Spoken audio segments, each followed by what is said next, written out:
What is up, guys? My name is Motorius, and today we have a really exciting video. I'm going to be talking about my top 5 best teams in the Overwatch League right now, and tomorrow I'm going to spice things up and talk about the worst 5 teams in the Overwatch League, so stay tuned for that. And after I give you my list and my thoughts, I'm actually going to be reading some of your lists that you guys actually sent to me. One last thing I want to say before I start: thank you so much for the support over the past week. I really appreciate it. It's one of the main things keeping me going. All right, without further ado, I'm going to start with the top 5 best teams in the Overwatch League. Starting at number 5, we have the London Spitfire. Yeah, Michael probably would have put the London Spitfire at number 1. Some of you guys don't even think they're top 5, but I think they fit perfectly in that 5th spot position, and here is why. Nobody can doubt how poorly the Overwatch League Season 1 champions have played in Stage 1.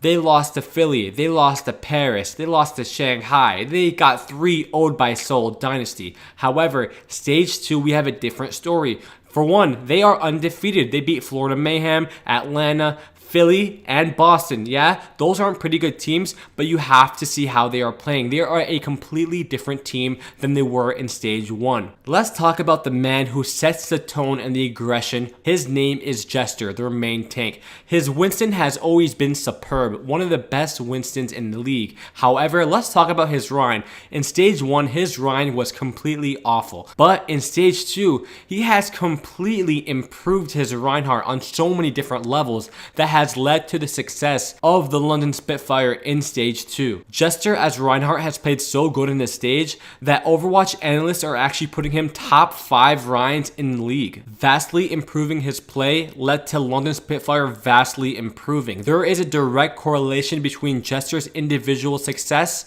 and the London Spitfire success. That was one of the things they had to improve going into Stage 2, and Jester did not disappoint. He is playing a really good Reinhardt right now. The next player I want to talk about on the London Spitfire is Birdring. He returned to the roster in Stage 2 after being subbed out for guard most of Stage 1. Birdring was put on Zarya in Stage 1, but the job was given to Prophet, so Birdring had to play Brigida, something he wasn't comfortable with at first. But now in Stage 2, after a lot of practice, his Brigida is doing amazing for the London Spitfire. Birdring was a must for the chemistry and synergy for the London Spitfire. He has so much experience with this starting lineup that he had to be playing. However, his individual skill was not up to par with the team and the Overwatch League on Brigida, but now in Stage 2, he is playing amazing on Brigida. So with his improvement, he is bringing this roster full circle and keeping them intact. The same intact championship roster from Season 1. Now, obviously, speaking of Season 1, we have the MVP of the finals from last year, Prophet. He's just doing amazing right now.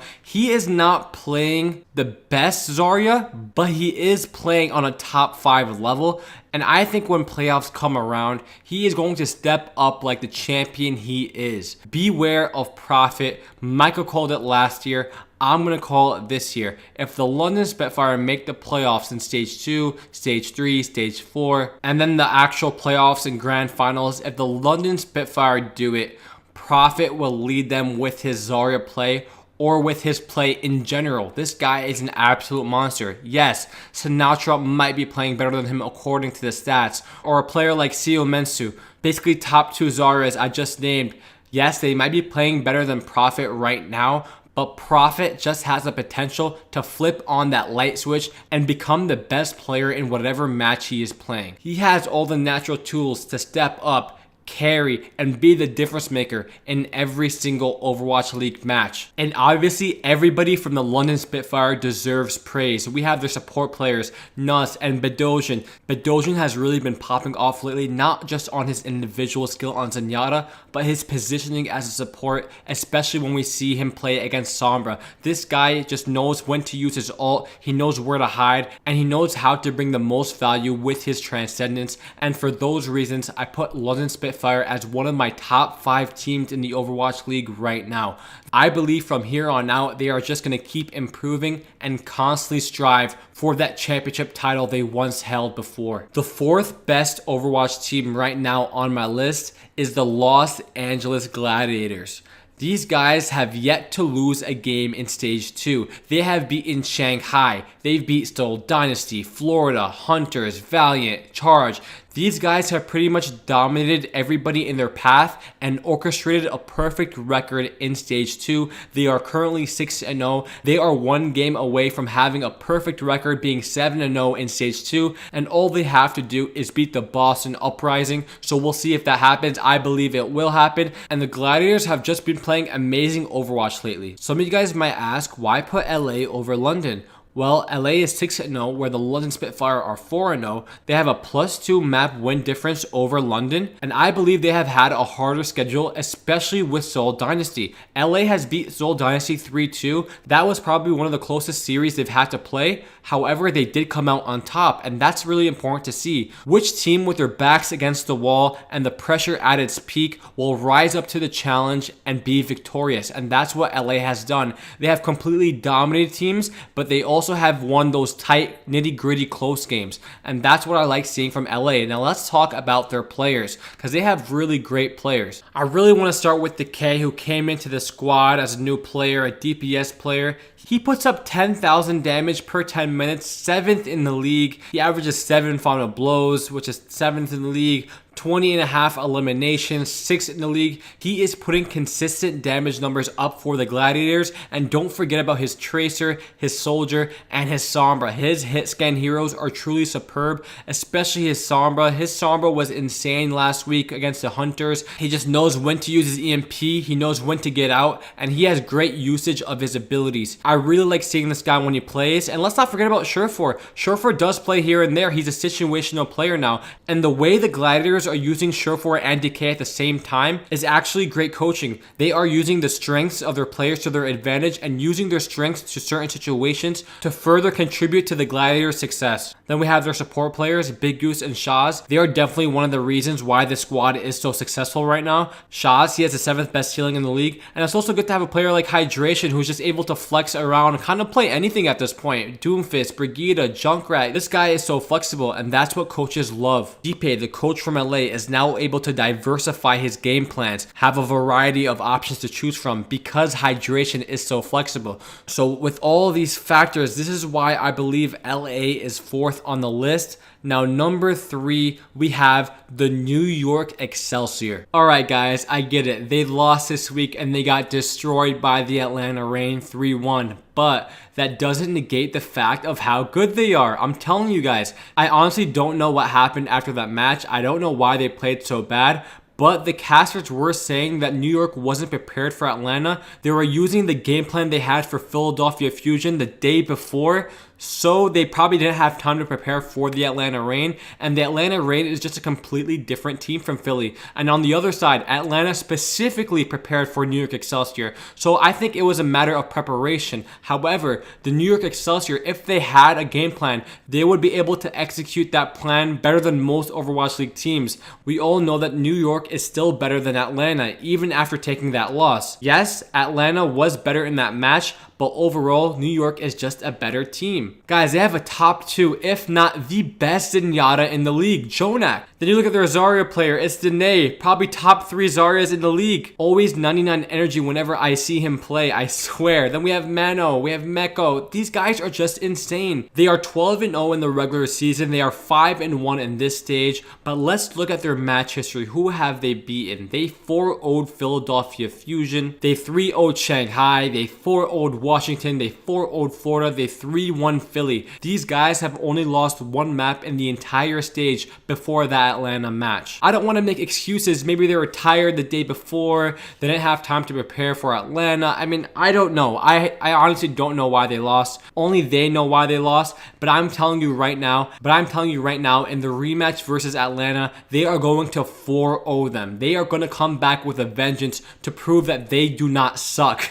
And I'm telling you guys right now, they are going to murder Atlanta in the rematch. And Atlanta is my favorite team. I hope they win. But I'm just trying to not be biased here. I honestly truly think that New York Excelsior is a great team and number 3 in the Overwatch League. The second best team in Overwatch right now On my list, I have San Francisco Shock. These guys are just insane. They almost won last stage finals, going 3-4 against Vancouver Titans, the champions of last stage. In stage 2, they actually made history with the most map wins in a row, being at 20, which means they 4-0'd 5 teams in a row. They 4-0'd the Valiant. They 4-0'd the Charge twice. They 4-0'd Toronto, and they 4-0'd the Spark. These guys are just on fire right now. And why are they on fire? Because their players are on fire. Sinatra, one of the best Zaryas in the league. He's number 1 in damage with 13,000 damage averaged per 10 minutes. He's number 3 in the league with eliminations at 21.1 per 10 minutes. This guy is just on fire right now. Then you have their tank, Super. This guy, in my opinion, is a top 3 Rhine in the league. Slideshow has him at 2. I have him probably at 3 or 2. Super is just playing amazing right now. He is really embracing that aggressive role we see as Reinhardt, setting the tone and the tempo of the match, playing really aggressively in the chokes, channeling the enemy team into his trap. He is just playing so good right now, especially for his age. I'm so proud of Super. Then we have Rasko playing Brigida. Look at him thrive on the Shock. Another player I enjoy watching. He deserves all the success he gets. He's a very hard worker. He grinds, and he just plays his role perfectly tuned for the San Francisco Shock. This team is probably the only opponent that pushed the Vancouver Titans to their maximum limit. They took 3 games from Vancouver and probably one of the most exciting series in Overwatch history, which leads to my number 1 team, the Vancouver Titans. They are the best team in Overwatch right now. Their stats speak for themselves. They are 12-0 in Season 2 of the Overwatch League and 5-0 in Stage 2. This means they are literally undefeated and have never lost a game since their Overwatch League debut as an expansion team. What a way to make their mark in the league and become one of the best teams in Overwatch League history. What the Vancouver Titans are doing right now is truly unprecedented, and this starts with the players they have. Siu Mensu, one of the best Zaryas in the league. Haxel, one of the greatest Genjis of all time, and he has even brought it out. He is really embodying his flex damage role on the Vancouver Titans, and just imagine him on Genji when Genji becomes meta. This team will dominate even more. Then you have Bumper, Slime, Twilight, Janu, 2 of the best tanks and 2 of the best supports to perfectly fit the pieces the Vancouver Titans need to become the best team in the world. And what's crazy is that even though the Shock is playing some of the best Overwatch we've seen and they pushed Vancouver to their limits in that finals match, the Vancouver Titans still pulled out on top and are still playing better than the Shock. They have so much chemistry, so much history, so much synergy. They 4-0'd Boston, they 4-0'd Dallas, they 3-1 Houston, they 3-1 the Seoul Dynasty. A great team who could have made this list. They 4-0'd the Spark. They are just doing damage, and they're also about to break their record. They are tied with the most match wins in a row. One more match will make them 18-0 and be the only team in Overwatch history with 18 match wins in a row. This team is making history. They are the greatest team in Overwatch right now, and that is my top 5 list. Tell me what you guys think down below. Comment. Do you agree with my list? What do you disagree with? And now I'm going to share some of the lists that you guys actually made. Hulk Hogan Loves Lasagna version 2. He says that the top 5 best teams in the Overwatch League right now is Vancouver, Shock, New York, London, and Gladiators. Basically the same list, but he made London better than the Gladiators. And honestly, that's a good list. I can't really argue with that. My argument is this: the Gladiators had a harder road. They beat Seoul Dynasty. London had it a bit easier. I just think the Gladiators are playing a little bit better. But London does have potential to be better than the Gladiators down the road. But at this moment, I think the Gladiators are better than London. You have Phineas Mueller. He says the Vancouver Titans are number 1, Shock 2, New York 3, LA 4, and 5 would be the London Spitfire. Literally, that's exactly what my list is. So I agree with you, buddy. Let me actually give you a heart right now. All right. now we have No Trill Funny though. His best team is the Vancouver Titans, which is pretty much everybody's best team at this moment, I believe. He's going with Shock number 2. Very good. I agree with that. 3 Gladiators, 4 New York, and then 5 Seoul or London. Now I agree with 5. The Seoul Dynasty do deserve honorable mention. London is there at 5 on my list as well. But you flip New York and the Gladiators. You think the Gladiators are number 3 in the world? Now, they do have the best record in the league right now in Stage 2. However, I just believe New York is better, but I can't really argue because New York did lose to Atlanta Reign. So I can't really argue with your list. Your list is really valid at this moment. Gladiators could be better than New York. It's kind of a toss-up. I still think New York is better though, but I do see where you are coming from. Now we're going to go with one more. We're going to go with Aqua Turtle. And he said that Vancouver is number 1, Shock is 2, 3 is New York, 4 is LA Gladiators, and 5 is London Spitfire. I agree with you. That is my list. I'm going to give you a heart right now. Anyway, guys, thank you for watching this video. Tomorrow, I'm going to upload the worst 5 teams in the Overwatch League right now, so stay tuned for that. Have a great day, guys. Peace.